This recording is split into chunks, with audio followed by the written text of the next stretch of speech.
Hey everybody, this is Andy's free guitar chart videos, and we're gonna have a good lesson today. There's no set topic, but I have an idea of what I have to reinforce for you all who are interested in learning guitar my way, which is the string shape theory is a good way to put it. It's not physics, it's these string shapes. And we're going to start, I guess, with this chart's got a lot of good information. So 249 long and short patterns for modes and chords, scales and arpeggios. And by modes, I mean like this is the Ionian mode for the piano, and then Dorian. Okay, then Phrygian, Lydian, Mixolydian, Aeolian, and Locrian. You have to really kind of end on the same note for it to be a modal scale. So for that Lydian, we can do that. And there's about 2 octaves per mode in a scale, right? So we're going to continue on. When we start with the long pattern on the bottom,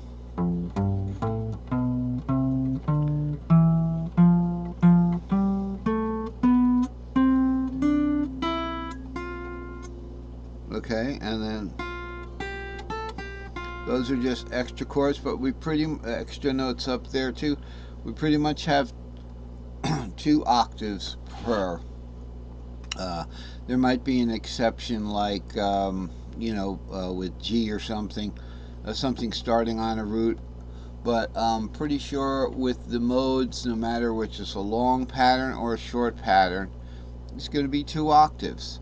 So the modes are as if I would go like start on C down here, I'm down tuned, down C tuned here, and then the Dorian, and then the Phrygian, and then the Lydian there, and then the Mixolydian, then the Aeolian, and then the half diminished, and then back up to the root position.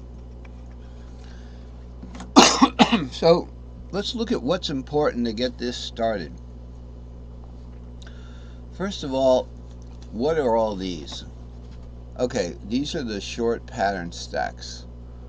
Okay, so we're just going to focus on the easy concept now. Look at all those notes, but guess what? All those notes is easier. Yes, all those notes is easier because it's a scale. So if you look at the ivories on your piano, the white keys, you start on C, like that. If we were to start the C scale on this root here, okay, now this I don't usually do, but I'll do it. We just start on this root here. Okay, so let's say we want to do it in the key of F. So it would be root 2, 3, 4, 5, 6, 7, root. Like that. We're up to that root. Okay, and then root 2, 3, 4. Okay, then we have to go 5, 6, 7, root. It's important to understand when we did the 5, 6, 7 root, see here in the pattern stack, this is a P4 pattern stack. P4 means it's as if it was just the bottom 4 strings, or these 4 strings of the guitar. And that means there's a 4th in between each string. So you start here with Mr. Capo here. We have Mr. Capo here. We have E, A, D, and G. So those are 4ths, but then we have a 3rd between G and B. And then we have from B to E again. So the first 4 strings are P4, and the B to E is P4, but there's just this third here. That's P3 tuning. So all of these charts, all of my patterns, I define a pattern as a P4 tuning pattern stack of notes that counts 3, 4, 5, 6, 7, root 2, 3, 4, 5, 6, 7, root 2, on and on and on. And up in the right hand corner here, I have what's called a simplified diagram of the string shapes, kind of shape fitted but into a pattern. So if we tuned this guitar differently, which I'd rather not do it because it's hard to get it back in tune once you tuned it differently. But if you tuned it so that it went like this,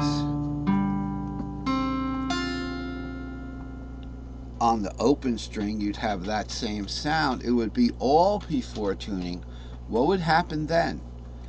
Then what would happen is, let's say this would be your E, and then your fourth of that up, starting a fourth up from that, would be the same exact shape.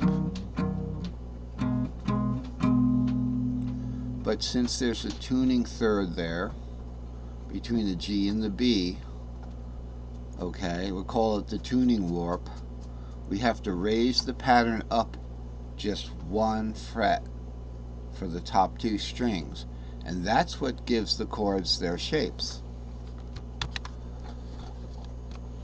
Okay, so this little mini pattern here, these are string shapes, and these are the bottom string of the cage shapes in the open string region, or as we go up the fretboard. So let's look at that. Let's look at C. Now remember, the capo is where your fret nut is. Play a C like this. Okay, the bottom string, if we want to do a C or a C diatonic scale, okay, a major diatonic scale, all right, that has a root that's C, we could still start on the low E there and go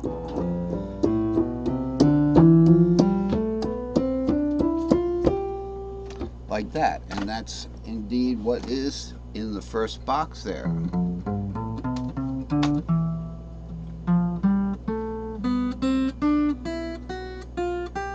Whoops, got that last one wrong. Okay, so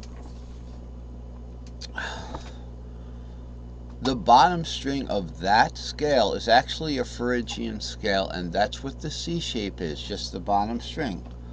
Now, in the keys of cage, we go C, we go A, we go G, we go E, and we go D. Okay? Or you can move that C up. Let's say we're going to do the A shape because we have our C. We're going to do the A shape. We can go like this.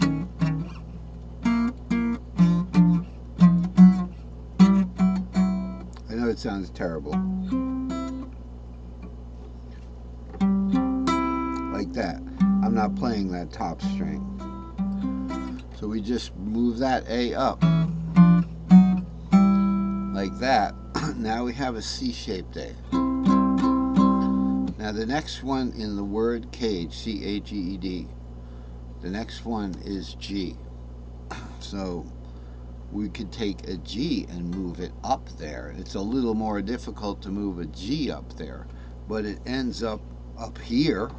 You can move just the capo up there. It ends up way up here, and now we got a G-shaped C. Like that. So let's give Mr. Capo a rest. We have cage is the keys of 5 cage, C-A-G-E, and that the key of D, and then we have the cage shapes that go up the neck.